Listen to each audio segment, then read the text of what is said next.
Honored to have Dr. Jitendra Singh, the Honorable Minister for State for Development of Northeastern Region and Minister of State for Prime Minister's Office, and also Public Grievances, Pensions, Department of Atomic Energy, Department of Space, Government of India amidst us today.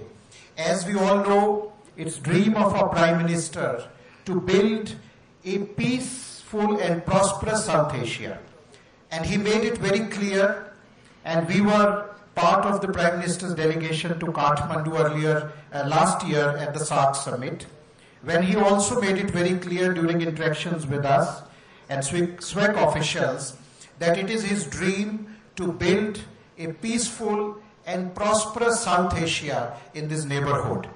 So with this, dear friends, we all know that SAARC region is still battling for issues like health, education, poverty, very low intra-trade among the SAARC countries.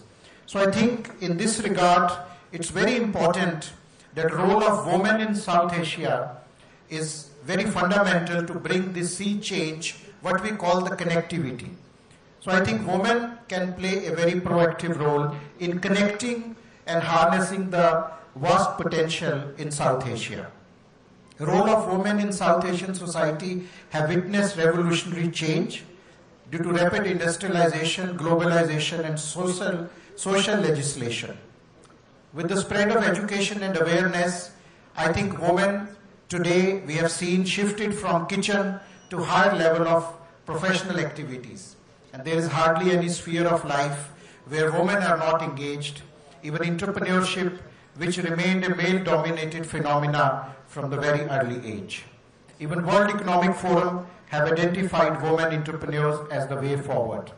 Recognizing the under-acknowledged capacity and talent for a very robust South Asian intra-regional business, we need to urgently harness the vast economic potential of its women.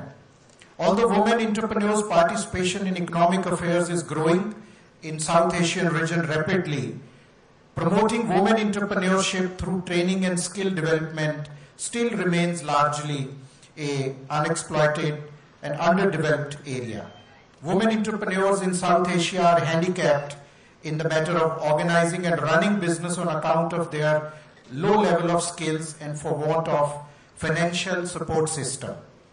The transition from homemaker to a sophisticated businesswoman is not that easy, but the trend is changing and women are coming forth to the business arena with ideas to start small and medium enterprises, which is the call of today. Their quest for equal share of labor and reward needs to be complemented with rightful molding of their entrepreneurial skills to meet the challenges of global market. I think women constitutes half of the population and are very central to an inclusive, equitable and sustained development in South Asia. And we at SAARC CCI is of the view that in order to promote women entrepreneurship in the region, there is dire need for multidimensional strategy and involvement of all the stakeholders, that is government, private sector, financial institutions, trade and industry associations, to create an enabling environment for women entrepreneurs to take pertinent steps to safeguard the rights of women. And that is why we at SAARC CCI had few years back launched the Scwec, the SAARC Women Entrepreneurial Council, as the number of women entrepreneurs in South Asia in comparison to the developed region is far less in number. I think if a region undertakes to be supportive of women entrepreneurs, it will cultivate a very precious resource. As the region competes for the business and economic development in the future, which alone can address the issues of poverty in South Asia, the regions with such environment will be most attractive if our women entrepreneurs play a very proactive role and become partners in the economic transition of South Asia. I think women should be rewarded equally. There should come a day when there remains, I think, no need for special awards for women because they will receive their equal share of recognition in all the fair competitions. So I think pooling women's creativity and capacity for their own development and growth is a key means for empowerment of society. I think let's make the sincere efforts to unleash their potential, encourage their continuous participation for a well-developed South Asia. And we have demanded to already, and we will request the Honorable Minister from the Prime Minister's office to carry forward our demand that India needs, always India is playing a proactive role, but we will again request, we had requested Modi ji in Kathmandu and during our various interactions that India should set up a SAARC Trade and Development and Exhibition Center as Scwec and FLO have demanded. And we from SAARC CCI, FICCI Ladies Organization, and as a part of steering committee of FICCI, I hereby commit that we will run, we will manage, we will showcase products of all the women entrepreneurs from all the SAARC countries. But give us the space. Maybe part of Akbar Bhavan, I don't know, but whatever, Honorable Minister, this will go a long way. And we are there. Let us set up this center as a public-private model. And FLO and Scwec will run and manage, and we will financially support, and that will be the ultimate goal where all our women entrepreneurs from SAARC countries can showcase their products. And at the end, I would end up this very nostalgic morning with few lines penned by me, which I always narrate, because it is dream of our Prime Minister to have peace. And I think women can play. We have Shaista Malik ji, whose voice is heard in National Assembly of Pakistan. We require such bold women, parliamentarians, who can speak to their countries, or I would say, who can create a public opinion in their countries. At least we want peace across the borders. That is the least, and I think it is women who can bring peace and prosperity and raise their voice. So I would end at that. खून अपना हो या पराया हो, नस्ले आदम का खून है आखिर. जंग मशरिक में हो या मगरिब में, अमनो आलम का खून है आखिर. खेत अपने जले या गैरों के, जिस फाकों से तिल मिलाती है.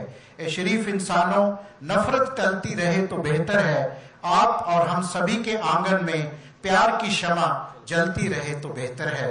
जलती रहे तो बेहतर है. Thank you.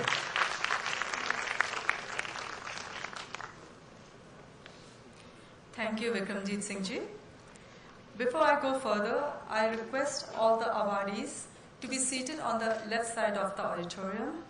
And some of the awardees not here, please ask them to come from the exhibition hall to this place. May I request Anshu or Flo to please ensure that all the awardees are here and to get other Flo members who are in the exhibition to be in the conference.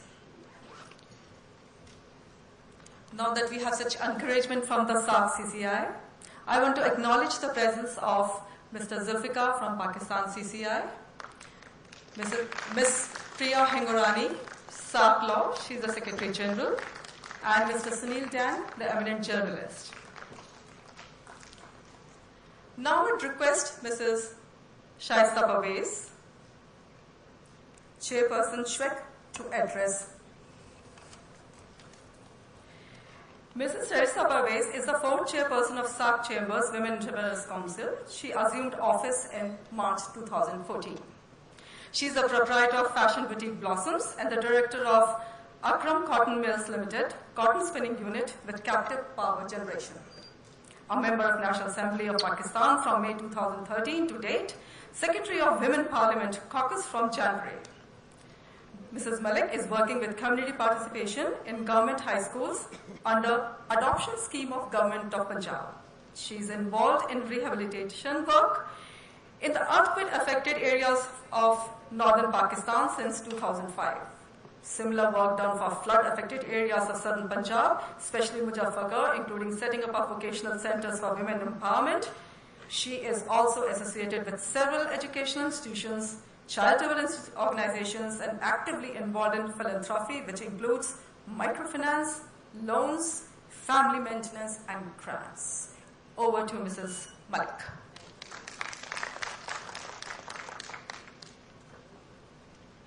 Bismillahirrahmanirrahim.